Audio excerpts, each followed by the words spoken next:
You were born curious, wild, limitless, until someone handed you a desk, a schedule, and a set of rules. Stop asking questions. Color inside the lines. Don't speak unless spoken to. By the time they handed you a diploma, they had already taken something you didn't realize you lost. Your voice, your creativity, your confidence. This is not education. This is programming. And it starts before you can even spell the word freedom.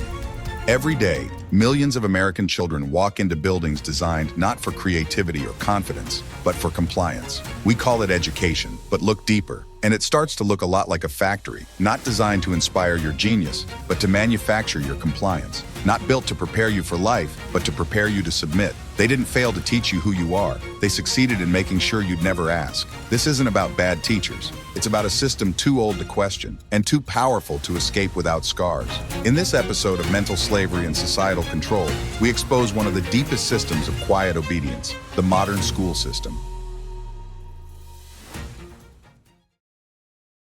Jayden Mitchell had a mind made of magic. His notebook was a universe. Galaxies of dragons, robots, floating cities. His teachers saw it as distracted. His father said, "That won't get you a job." But Jayden's art wasn't just pictures. It was how he understood the world. In 6th grade, after a particularly wild drawing of a cyberpunk city during algebra, his teacher took his notebook and threw it in the trash. "Focus on the real world, Jayden." Something in him cracked that day. He stopped drawing during class. Then he stopped drawing during lunch. Then he stopped altogether. By high school, Jayden had mastered the art of conformity, perfect attendance, clean grades. But he felt like a stranger inside his own mind. Now 27, Jayden sits in a corporate office staring at graphs and client reports. He makes good money, lives alone, numbs the ache with Netflix and takeout. Sometimes on bad days he pulls out a pen during lunch. Dragons return, but they're slower now, more hesitant, as if even they've forgotten how to fly. He didn't lose his gift, he buried it, because school convinced him it had no value. The creative adult is the child who survived, Ursula K. Le Guin. And so Jayden learned creativity isn't killed,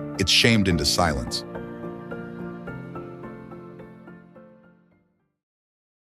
Emily Johnson was what every school dreamed of. Obedient, brilliant, contained. She didn't break rules. She broke records. Straight A's. President of 3 clubs. SATs in the top percentile. But her world was built on checklists, not choices. When she played piano, she added little flourishes, extra pauses. Her instructor frowned. Too dramatic. Play it like it's written. So Emily erased herself from her music. She carried that habit into every subject, tuning herself to fit what the rubric wanted, never asking, "What do I want?" By the time she graduated college, Emily had everything except herself. She worked at a prestigious marketing firm, yet woke up with dread. Every morning she dressed in beige, drank her coffee in silence, and sat in meetings that drained her soul. Then came the panic attacks. At first she thought they were random, but deep down she knew. She had built her life on applause, and now she couldn't hear herself think. In therapy she was asked, "What makes you happy?" She didn't have an answer, because school taught her how to win, not how to live. It is no measure of health to be well adjusted to a profoundly sick society, Jiddu Krishnamurti. And so Emily learned, confidence doesn't come from grades, it comes from knowing yourself. Lisa Torres had questions, the kind that made adults uncomfortable. Why are we forced to sit in rows? Why don't we learn taxes or mental health? Why do they call it history when it's so one-sided? Her voice made classrooms uneasy, not because she was wrong, but because she refused to play dumb. By junior year, Lisa had 3 suspensions, 1 for protesting the dress code, 1 for writing an essay about school privatization, 1 for recording a teacher who mocked a student with autism. They said she had a behavioral problem, but Lisa knew her problem was awareness. She refused to be silent, refused to shrink for the comfort of others. She eventually dropped out, not in defeat, but defiant. Everyone expected her to fall apart. Instead, she built a platform, started interviewing ex-students, uncovered local corruption in her district. By 22, she had more followers than the school board's entire network. Lisa's fire wasn't a flaw, it was fuel. The most courageous act is still to think for yourself, aloud, Coco Chanel. And so Lisa learned, sometimes rebellion is the highest form of education.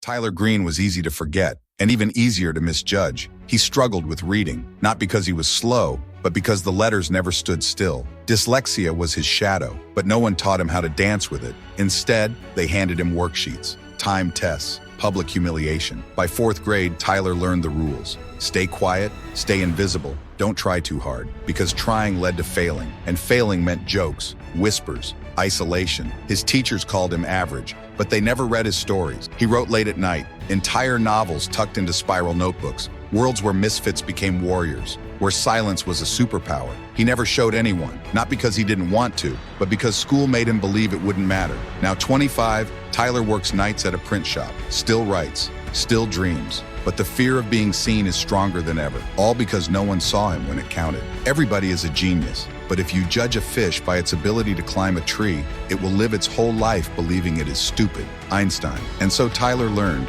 silence isn't the absence of talent, it's the result of being ignored.